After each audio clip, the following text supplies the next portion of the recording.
Good morning and welcome, everyone. Thank you for joining us for the last Women's Network breakfast before the summer break. I'm Celia Risha, Senior Vice President at the Greater Boston Chamber of Commerce, and we're thrilled to have you today. If you are new and this is your first time, please let us know. Use the chat throughout the day, but we also just want to drop you a line and welcome you. There is also, in terms of logistics, a Q&A feature on the right-hand side of your screen right next to the chat. You can drop questions for our panelists throughout the discussion. You don't have to wait until the Q&A period towards the end. A few other logistics. If you are on social media, you can use the hashtag BossBizWomen, BOSBIZ Women, and handle @Boston Chamber to engage. We are recording this program and you can find it on our YouTube page next week. And then one other note is that our Women's Leadership Program nominations period is now open. The year-long program we run with our academic partner, Simmons University, is popular. And one new feature this year is that we are splitting up the cohorts. So for the next class, we'll have one that is completely virtual and one that is in person. So you can choose to participate and go off the schedule that works best for you. Nominations will close at the end of the summer. And I'll ask my colleagues to just drop a link in the chat for you if you are interested in learning more. And now to jump into our conversation today about philanthropy. I think as we come out of the past year and a half, philanthropy is going to play a critical role in the region's healing, recovery, and renewal. And these phenomenal panelists who are all leaders in their industry are going to discuss how it's evolving, how organizations are re-examining how they give, and how employees are engaging differently. So it's a time to not only make giving a priority, but to give in a way that has lasting impact. So let's just dive right in. With that, I'd like to thank our sponsor, Liberty Mutual Insurance, for sponsoring the Women's Network and all of our content. And I am thrilled to toss the floor over to Magali Munoz Mejorado, Strategic Partnerships Leader for Global Office of Diversity, Equity, and Inclusion at Liberty Mutual Insurance, joining us bright and early from Las Vegas. We've promised her a Women's Network tour of Boston. So Magali, I'll turn it over to you. Thank you so much, Celia. I'm very excited to be here today. On behalf of Liberty Mutual, it is my pleasure to introduce today's panel of inspiring women. Joining us from the Red Sox Foundation is Becca Solwazer. Becca, as the executive director, not only manages key relationships in the community, but leads the foundation's giving strategy, along with fundraising for programming and sponsorship. Becca also serves as chair for the Social Justice, Equity, and Inclusion Committee and sits on the board of the Women's Foundation of Boston. She's passionate about sports as well as making the community a better place for everyone. Next, we have Bethiah Carter, President and CEO of New England Blacks in Philanthropy, an organization whose mission is to inform, reform, and transform philanthropy through a focus on Black assets rather than deficits. Bethiah is a trailblazer in the community, creating opportunities for important discussions around activism and diversity and inclusion. She has incredible experience in nonprofit service and a deep drive to make lasting change and impact. Our next speaker is Joan Crystal. Joan is the Senior Vice President, Head of Corporate Citizenship and Global Inclusion for State Street. There, she oversees global commitment to corporate citizenship and social responsibility, as well as inclusion, diversity and equity, and employee engagement. Joan is an expert in assisting organizations undergo significant transformation, focusing on organizational change, human capital management, and operational excellence. Last but certainly not least, leading today's conversation is Melissa Mcdonnell, President of the Liberty Mutual Foundation.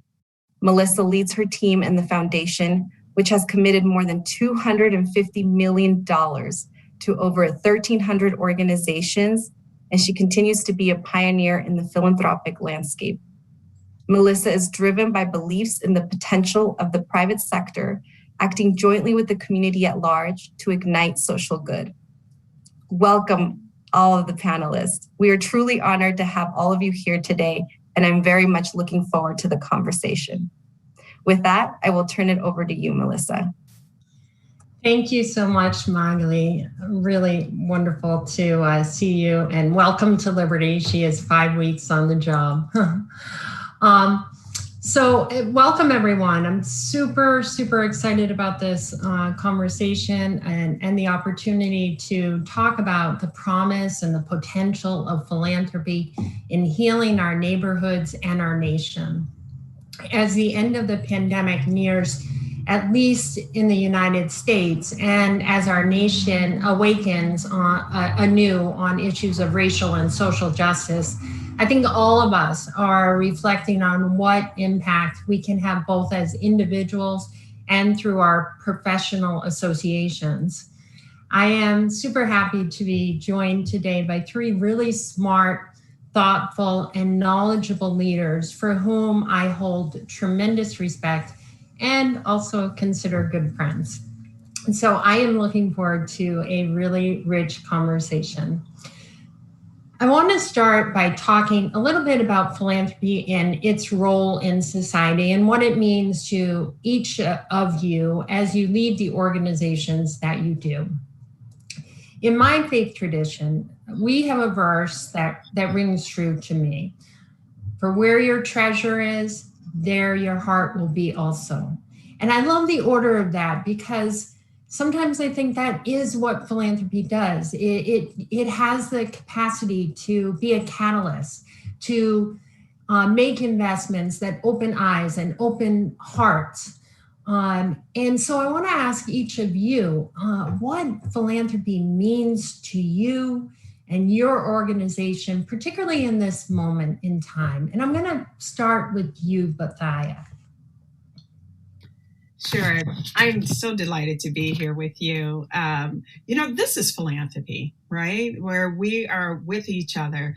Philanthropy with me and is really defined as we look at the etymology of the word, as love, right? It's the love of your society. It originally love of mankind, but we're women here. It's the love of us, the love of our kind. And when you think about philanthropy, it goes on to kindness, humanity, benevolence. And I think as we have moved forward or evolved, too often we have equated it with treasure, as in money. But philanthropy is so much more than that, right? It is where our heart is. Like you mentioned, the greatest treasure we have is love. And how we show that love for our community through our time, talent, treasures, ties, and testimony. And I think sometimes there's an emphasis or spotlight on the money part, where that is actually kind of the least of all of those things. And it's where we want to see ourselves in the future. And it plays such an incredible role in our community, as you were saying, in healing. Even as we look at the pandemic, and what Liberty was able to do in State Street, and the Red Sox Foundation was able to open its heart, open its talents, your employees, everyone, to say we can do more together, and how we could love each other and show that impact and drive, but also think through how do we really sit and be in community with each other. And that's the way, and I think, the pandemic really brought out a better definition of philanthropy and philanthropy for all than what we had prior.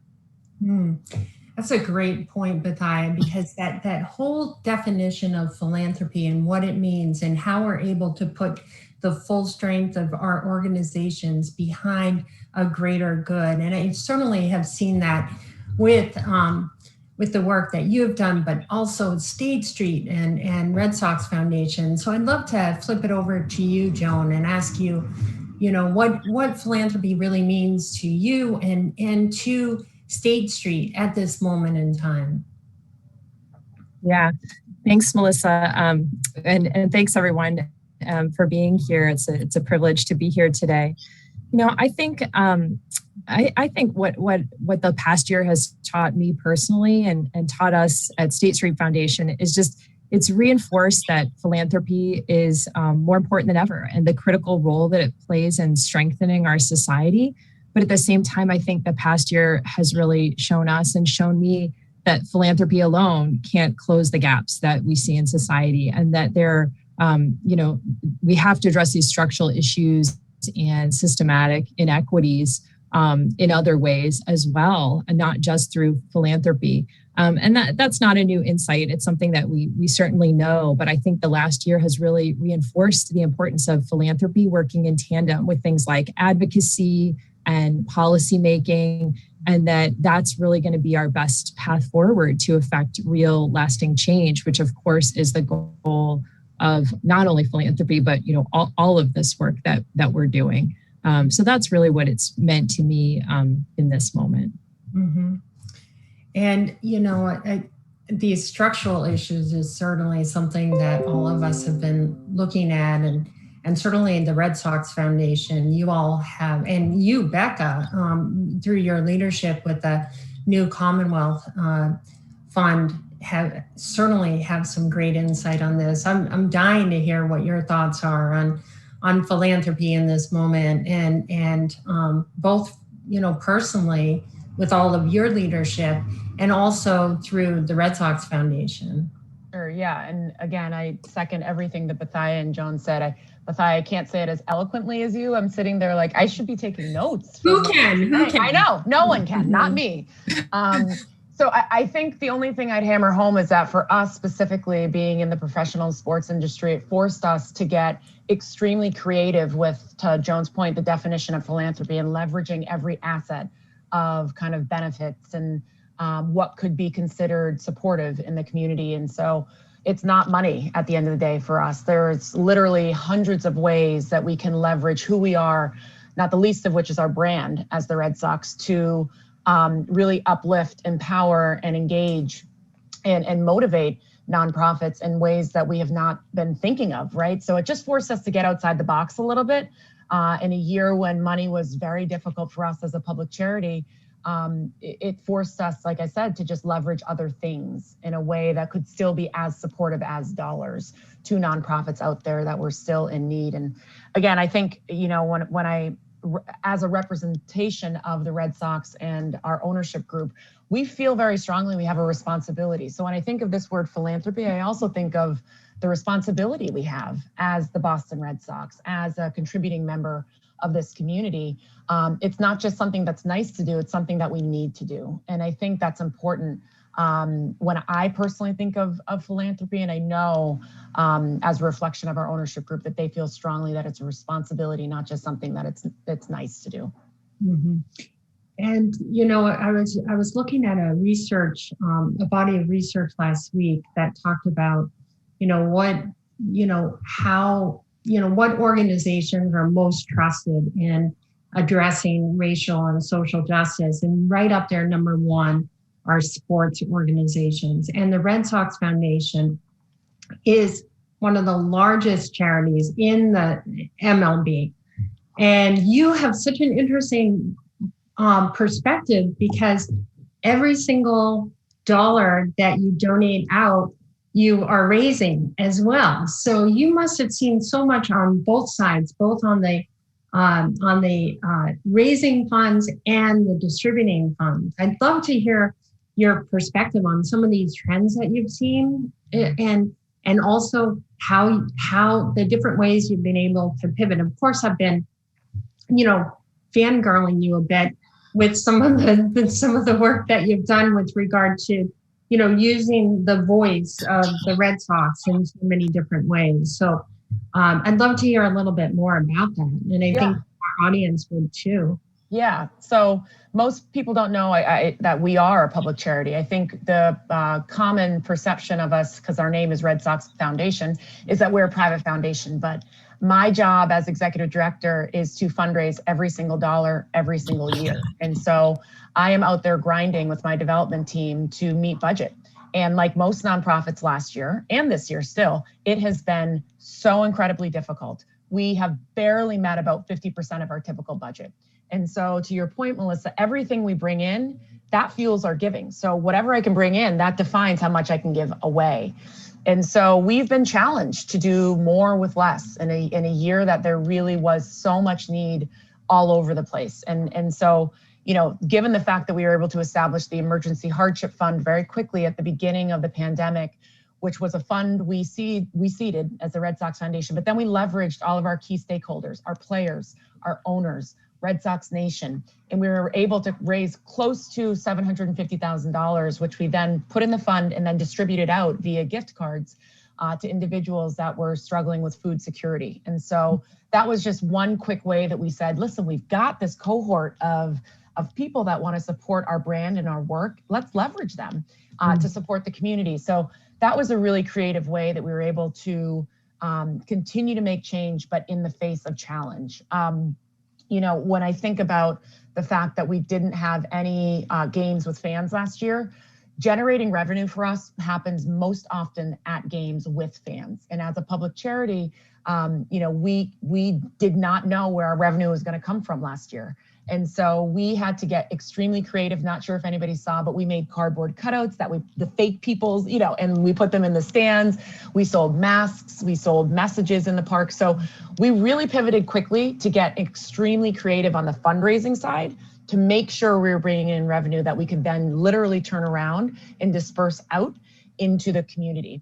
I do think one thing that our board was very smart about was making sure that we were focused in the areas of giving last year. And I think that was one of the benefits coming out of this pandemic is, and I don't want to jump questions, but, you know, for us, it was almost this way of being less mission creepy, right? We were forced to be extremely focused in our giving because the need was so specific and allowed us to kind of trim all this excess kind of fat, if you will, and really get down to the core focus of our mission and core focus of giving. And so extremely proud last year to have three sort of core pillars that we were focused on in our giving, which was food security, shelter and displacement, and then educational resources. And every dollar we raised went to those three focus areas based on the board's recognition that those were areas of need in New England.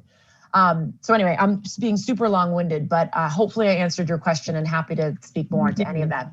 And then some. And then I think you raised a good point regarding the silver lining. You know, that certainly was a silver lining of the last year and a half. And Joan, I'd love to hear, you know, what you saw as a silver lining from this past year and a half. Yeah, well, I'll pick up on some of the themes that Becca mentioned. It almost seems like a contradiction, right? Because the past year and a half pushed people to be more creative, but then at the same time, pushed us all back to the basics. And so I think, you know, wherever you are in the philanthropy ecosystem, you know, it's really forced you to ask these essential questions of what's truly important to your organization, to your mission, to the people you're serving, to the issues that you're trying to solve. And I think it's forced us to rethink some of the things that we were doing almost mindlessly, if I'm being honest. You know, that could be programs we've always done or grant making guidelines we've always had or funding restrictions that we've always required. We've had to ask ourselves, how important, how essential is this really? And these are questions that we know we should be asking ourselves on a regular basis, but we don't really stop and we don't take the time. And I think that's one of the great things that this past year has forced us to do. I want to lean in a little bit on what you're saying, because State Street has been such a leader in education and workforce development. And we are in such a crisis in this space. And you have an interesting purview as, you know, impacting 26 different countries through the foundation's work. I'm kind of wondering how you addressed and have pivoted, and also how you look at today, where we all know that there's so much struggle around learning loss for our students and mental health challenges. Yeah. How are you facing all of that at State Street? And also, yeah, it's been a real for our audience, also the She Session, which I think a lot of people in our audience right. are interested in getting your perspective on. Right. So, you know, you're right. Like much has been said and written about this enormous loss of learning resulting from the pandemic. And that's something that we've heard from our community partners all over the world, even though these specifics might be different in different countries, but it's truly a universal issue. And like other funders, we took steps right away to lift a lot of our grant restrictions to support our partners in using their grant funds in whatever way they felt was the priority. And so for us, that meant we took some steps toward trust-based grant making in a way that we maybe hadn't previously. And then I would say, thinking about the racial justice movement, the anti-racism movement, I think especially here in Boston, which of course is our headquarters, our home, and where the bulk of our grant making funds go, I think we realized that we thought we knew our community partners pretty well because we've had really deep multi-year relationships with many of them. But when we started to delve in more deeply, particularly related to this issue of racial equity and social justice, when we were honest with ourselves, we realized that there was a lot that we didn't actually know because we never asked or we assumed, and there was a lot that we needed to learn. And so for us, what we chose to do was we engaged a third party to do a racial equity audit of our current grant making portfolio and to help us understand who we're serving related to racial demographics. And some of that, it was already part of our reporting, but some aspects of it was not, were not. And it really helped us understand the organizations better and the priority that the organizations place upon racial equity and social justice, and what's the demographic of the demographic makeup of their leadership or their board or more, and just a variety of dimensions that we could have learned previously, but we never made it a priority.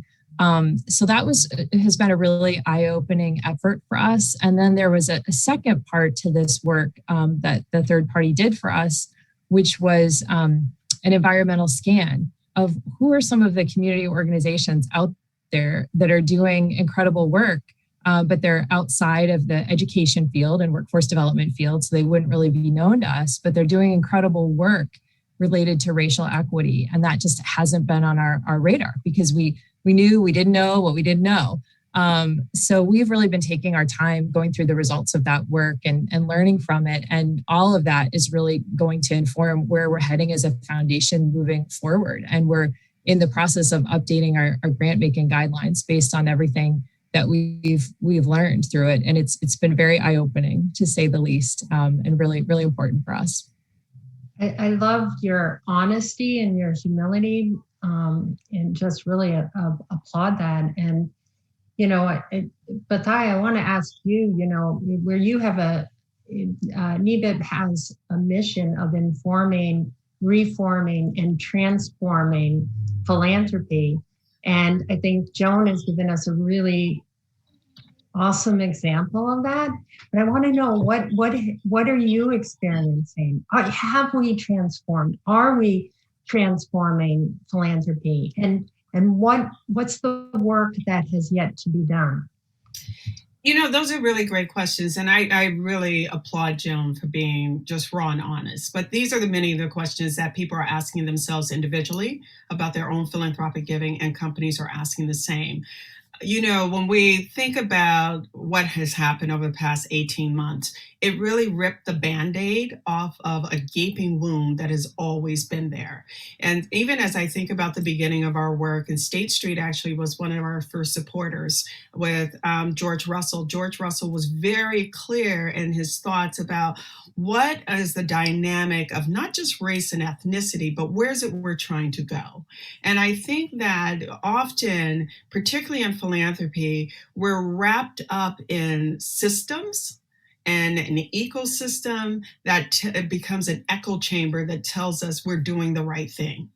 And we're doing the right thing because, this person on this panel said, you saved my life, or this child said, oh my God, I graduated. But then, and we take those things to be the things that we've done instead of looking at our society as a whole and really thinking, where are we trying to go? What is the goal of philanthropy? And when we put our dollars out, this has to be more than a charitable endeavor, like Becca said earlier.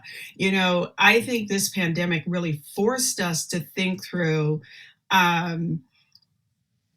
where have we been funding? What really mattered? And now where is it we're trying to go? We can no longer say that race, ethnicity, gender, none of that is going to be okay, but we just really need to focus on feeding people, because we know that depending on who you are, where you sit, your food, not only delivery may be different, but your source may be different. You may be living in a desert versus living in some place that pricing is a concern. So I think it really forced us to get honest about some of the things that we've seen, and particularly philanthropy. You know, as Joan mentioned, trust-based philanthropy. We have had trust-based philanthropy for a very long time. We just trusted white men for the most part, right? We said, oh, that's a good guy. We know him. He's a leader. We trust him. We trust his leadership. But then women are questioned differently, or people of color are questioned differently. So these issues have been around, but the question has been, what is our goodwill to make change? We have known that the education system has been broken for a very long time. As Boston has talked about becoming a 21st century world-class city, we knew something more was going on with our public education system. This ripped the Band-Aid off to say, oh my goodness, how are we using technology? What have we done in the past? And I think where we are today, I think it's kind of exciting. It's almost like Lot's wife, right? You can't unsee or you can't just keep looking back.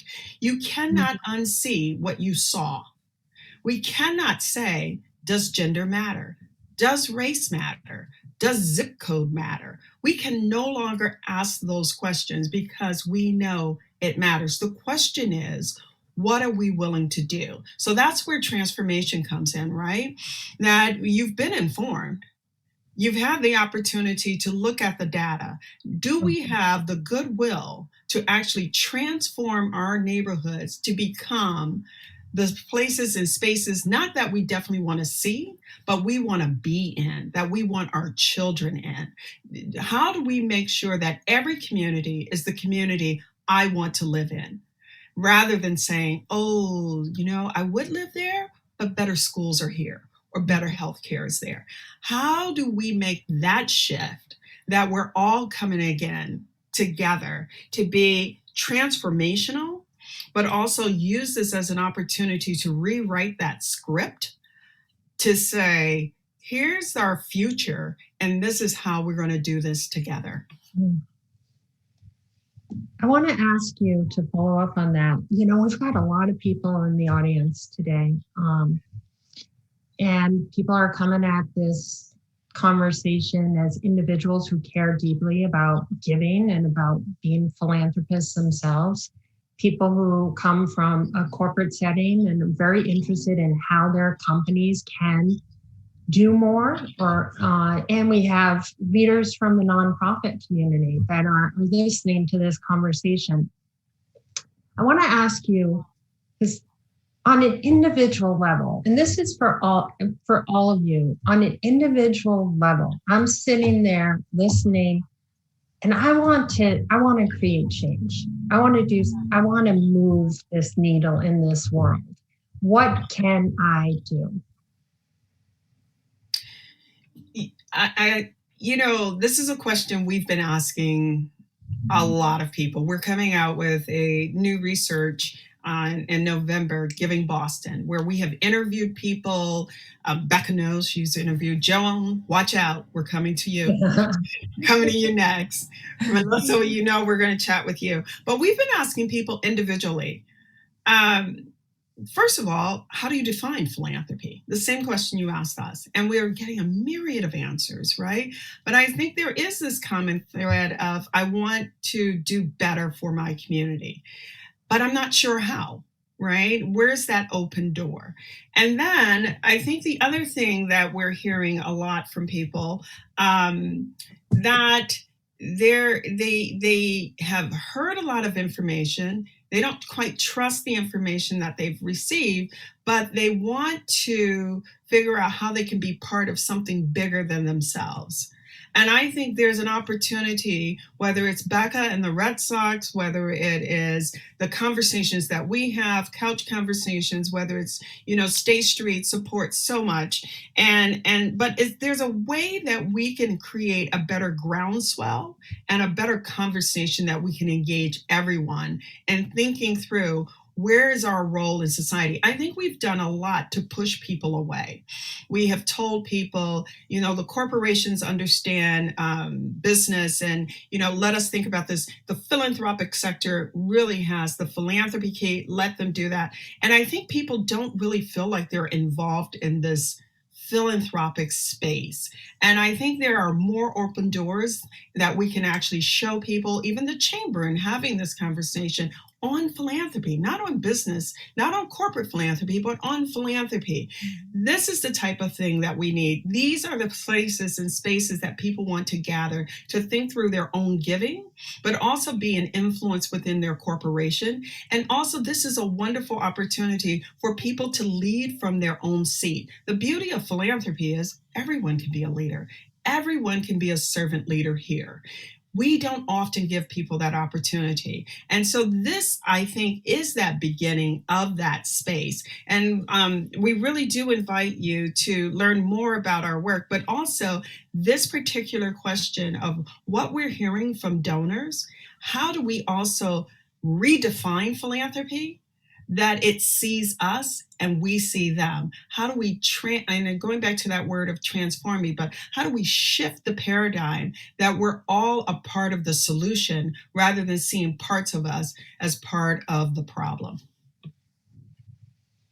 Joan, Becca, I'd love to have you piggyback on that. Yeah, I'm happy to jump in. Bethiah mentioned something that I was thinking, which is that one of the great assets that we have is our brand. And I think one way that I'd like to leverage that brand better is to continue to be a convener. I think both in the brand and at the park, Fenway Park, it is really an attractive space in many ways. The brand is attractive, the venue is attractive. And I know, Melissa, Bethiah, I know the WIN network that we've created, the Women in Nonprofit Network in partnership with the Women's Foundation in Boston is kind of an idea born out of this kind of hope that we can continue to be a convener in the community to ensure that we're bringing people together around this sense of community and building community and making sure that everyone can feel part of something bigger than themselves. The other thing I just want to mention is that, when I think of giving, for me, it's important to think about the long-term outcome that we want to move before thinking about, I don't know, maybe based on the nonprofit, right? Like think long-term what you want to do as the movement and as the outcome, and then back into where you can give, the places you can give, the communities you can give that are doing the incredible work to move the needle long-term on that outcome, right? Hopefully that made sense, but I think that's an important way to approach giving, is having a sense of where you want to land. Mm-hmm. Great point. Joan, I would just pick up on Bethiah's comment about the paradigm shift. I think we've seen in the past year how this power dynamic between funder and recipient has shifted, just as other power, dynamics have shifted. And I think for us, it's really made us think about what does it mean to mutually partner. And I've been thinking about it lately over the past week on the volunteer side in particular, because we're just coming off of we had a global volunteer week last week. And just using volunteerism as an example, we know that some of the ways that we've structured volunteer opportunities have been extremely convenient for us and for our employees, but we know they're not the best for our partners. And again, this is something we all know. But I think because organizations were really getting back to the basics, this past year, they felt like they could say no to us in a way that probably, unfortunately, we had previously made them feel like they couldn't say no.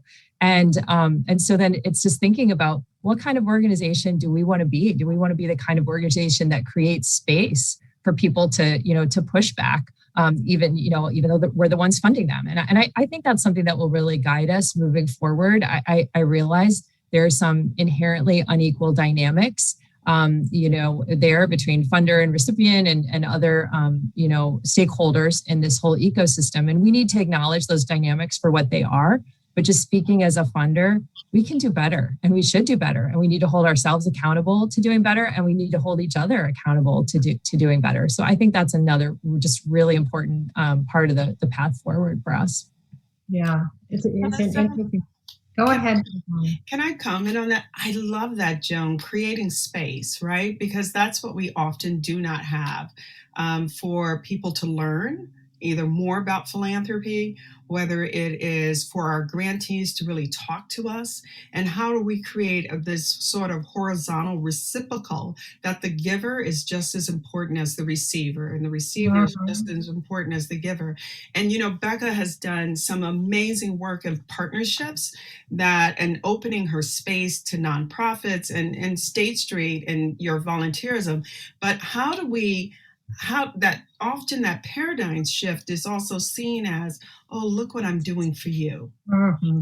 And so, or that whole, there by the grace of God go I, because we often see the people that we're serving are not experts, and they are indeed experts on the issues that we're trying to solve. So I think creating that space that we can have reciprocity, we can have equal partners coming together to really move the needle forward is part of that space that we can do personally, but also within our companies. And our companies have to listen to us as well, right? This whole issue of daycare and childcare, who knows better than working women what we need? Mm-hmm. And so how do we create a space to have these conversations to solve, which is a huge issue, but it's a huge issue of all of us. It's not there by the grace of God, go you or I, it's go us. And we need to see this as us, as all of us together. I love that. It's really the democratizing of philanthropy, and also looking so carefully at how it's incorporated into everything you do. I mean, we see that with, youth and young adult homelessness, which is a space that we focus a lot of attention. How do we ensure that youth voice is central to everything that we do programmatically at a macro level, as well as an individual grant level? And even when we think about, running service programs and Serve with Liberty, where we have the opportunity for organizations to take 5 volunteers or 200 volunteers. We're not going to plop 800 volunteers on anyone. So, I mean, that whole orientation, that whole transformation, that whole new way of thinking about philanthropy is so critical. And, while I would love to continue to ask you a million questions, I do see several in the chat box. So I want to, and we do welcome them. So question for Becca.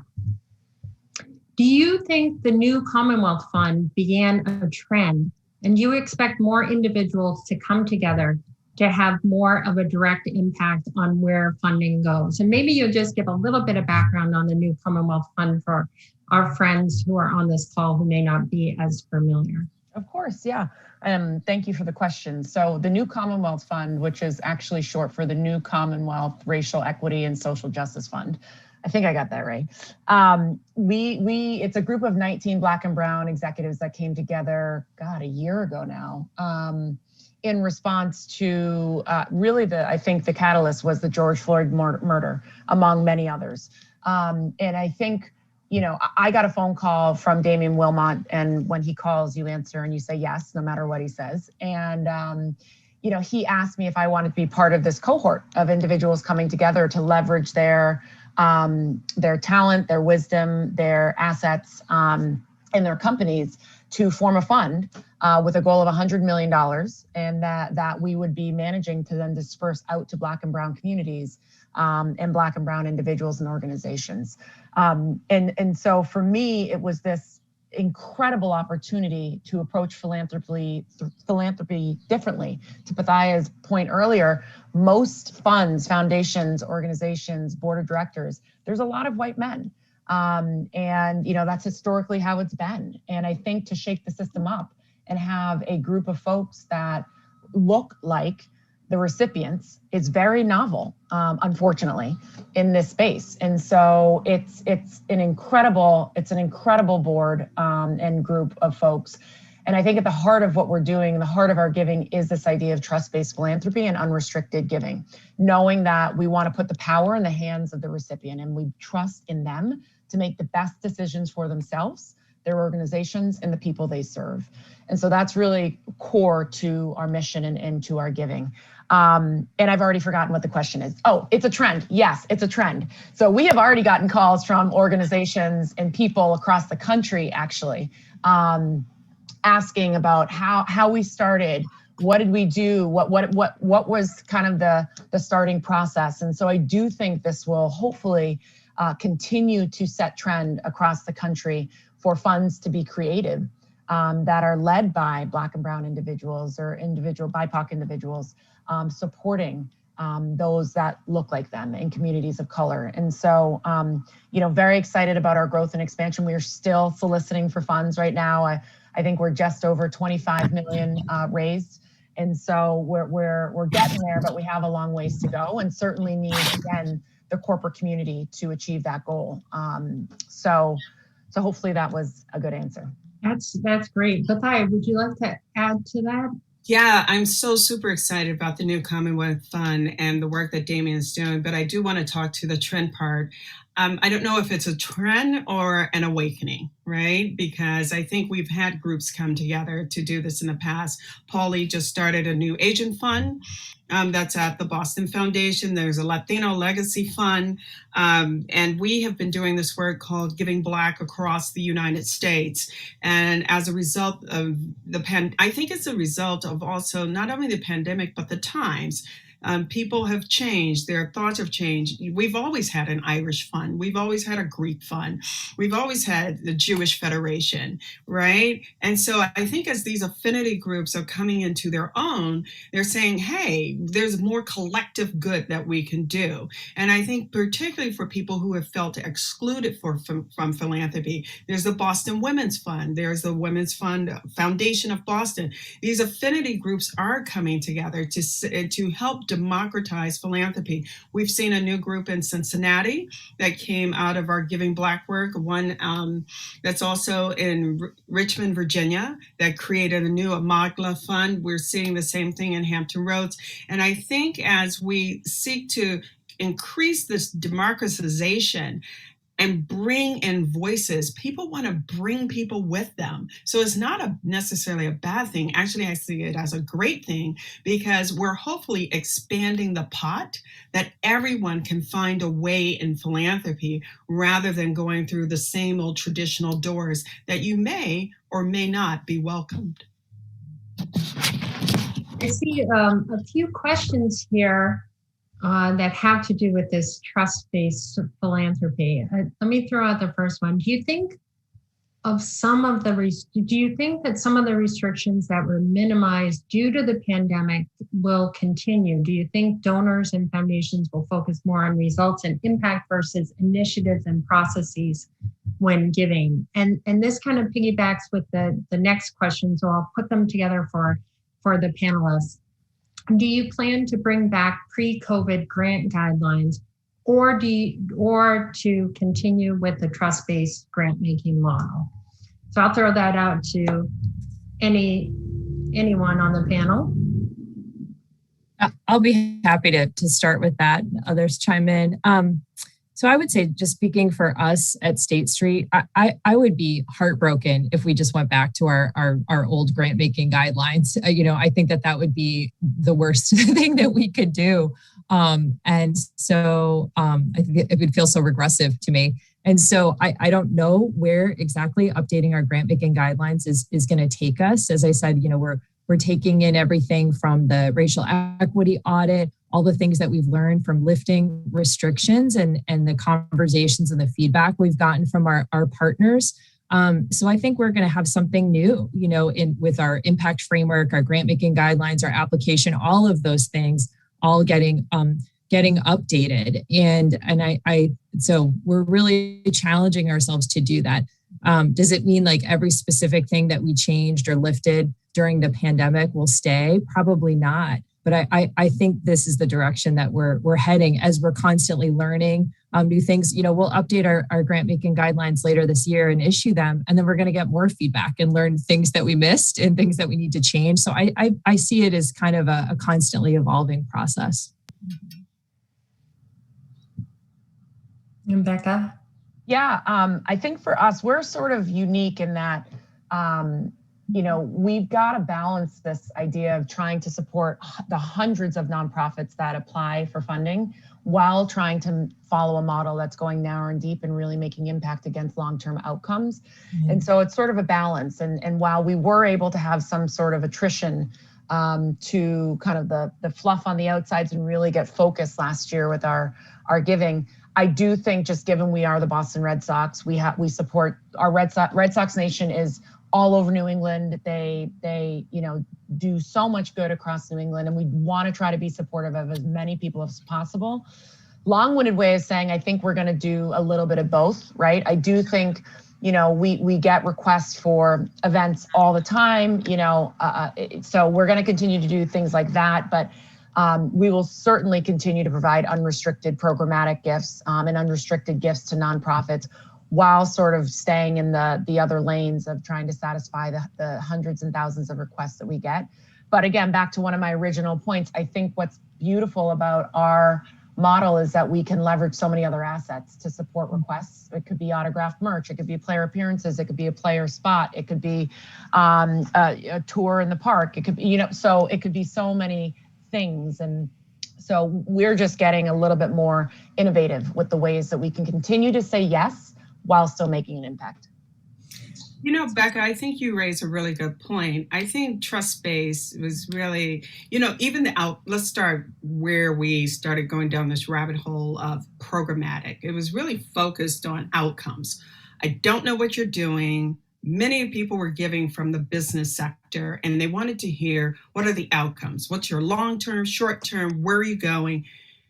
How are you doing this? And I think the business world has shifted. The business world is looking for innovation. I want to know what's hot, what's new, what are you doing? I trust the leader. And I think philanthropy has finally kind of caught up to that way of thinking of the leadership, what's innovative, where are your solution? Because maybe I don't know the right outcome. And so I think companies are going to have, and this is from what we're hearing, I think trust-based is going to be around because people want innovation. These have been large, huge problems that we've had very narrow outcomes, and we have not seemed to have been able to crack the nut. So how do we open this up to new thinking? And I think trust-based philanthropy is a part of that, where I think things from what we've heard, where I think things are going to shift a little bit. I think there's going to be some kind of a hybrid where I trust you, but still share with me what you're doing. And I think what we need is better partnerships and communication. And I think that's what trust-based is going to lead to, is how are we shifting the narrative? And I'm sorry to keep using that word because it means everything and nothing, right? But we have to shift the narrative to start thinking through what can we collectively do that's innovative. One of the things that, we've been thinking about, how are we not just chasing shiny balls, but really chasing solutions that can get us to the outcomes, the global outcomes we're looking for, rather than these narrow 10 people ate, 15 kids went to an after-school program, but nothing changed really in the community. So I think there will be a little bit of a hybrid of trust, but I think there will be people asking, I want to partner with you, because a lot of the money being made now, people are making money themselves. So they don't just see themselves of giving out of a foundation or their family foundation, but they want to be a partner with you. And I think it's going to require trust on both sides, from the donor or the corporation, but also from the nonprofit community as well. And trust to tell the truth about what's going on, not necessarily what people want to hear. You know, we have just a few more minutes. And I want to, one of my favorite quotes is Oliver Wendell Holmes, who said that man's mind, and might I add women's minds as well, once stretched by a new idea, never regain its original dimensions. And when I think about this past year and a half for Liberty Mutual, I think about how much we benefited when we went into COVID because of so much. And this is like totally an insurance agent's perspective. I know as a Liberty Mutual insurance company, this is how we think. Like, everything you do before a disaster makes such a difference when the disaster strikes. And for me, one of the great learnings from COVID and just kind of the racial awakening that we went through is just the importance of solid relationships, knowing our community. And I have to give a shout out, of course, to Claire Shaw, knowing our leaders, knowing them well enough to be able to pick up the phone, knowing our city leaders, working together, knowing our fellow funders. The power of relationships really shone through in a way that I think I'll never be the same in that regard. I will never not value relationships as much. I will never value relationships as much as I do. You know what I'm trying to say. But I wanted to ask you all, like, what's the thing that's never going to be the same for you as you move forward? And I'm going to throw that out to any one of you. Well, I can easily answer this from the nonprofit public charity side, and not as the funder side of me. But, we run our own 2 core programs. I have program staff that work year round to run an educational program, the Red Sox Scholars, and a recreational program called RBI, which is Reviving Baseball in the Inner Cities. Long story short, we had to pivot, given that we couldn't convene any of these young people, which are thousands of young Boston residents. We had to pivot to figure out a way to still provide services and impact, like online, right? And so one thing that we will continue to do, we will always augment our in-person services with this online component. I think we didn't recognize how much of an impact we could still have via text, via Zoom, via phone call, via even meeting up socially distanced outside. Like, that will always continue when we never did it before COVID. And it's only going to make our in-service programming that much more powerful, is to augment it with all of this kind of sort of online platforms and resources.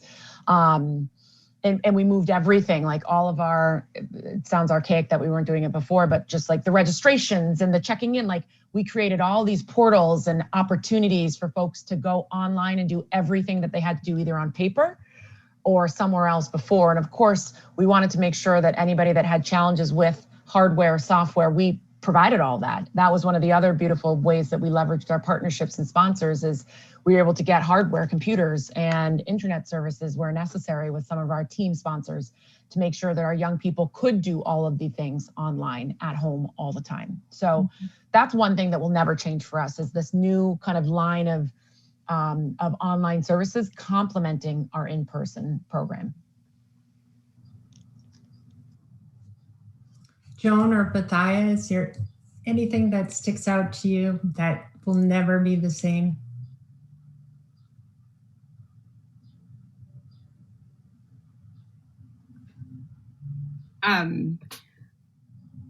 Joan, were you talking? I think maybe she even froze.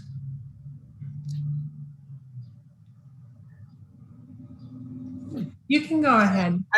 So, I have to give it to Becca. I think I was surprised by our technological reach.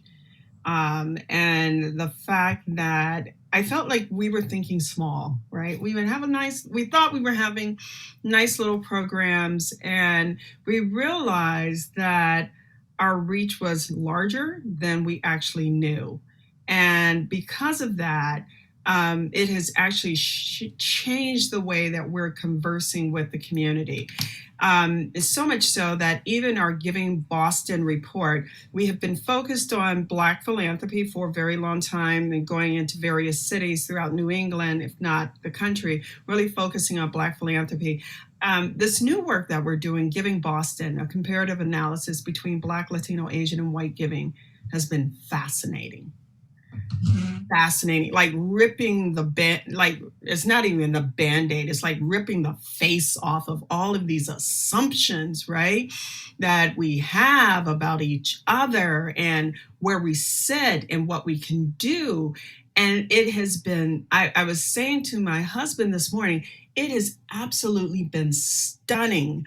And this is work, I'm very thankful to, the Boston Women's Fund, Bar Foundation, that really just stepped up so that we could do this work. And we worked with our other affinity groups, APIP, NELIP, and APIP. But I think, like the pandemic, we all see ourselves so different and think and know so little about each other that the space to have that relationship with each other and actually talk to each other without judgment, just asking questions, what has been mind-blowing. And we're so excited about this research, asking people, what do you know about the Asian community and giving? What do you know about women's giving? Asking people, what do you know about Latinx giving? What do you know about white women's giving? And the answers we're getting back are fascinating.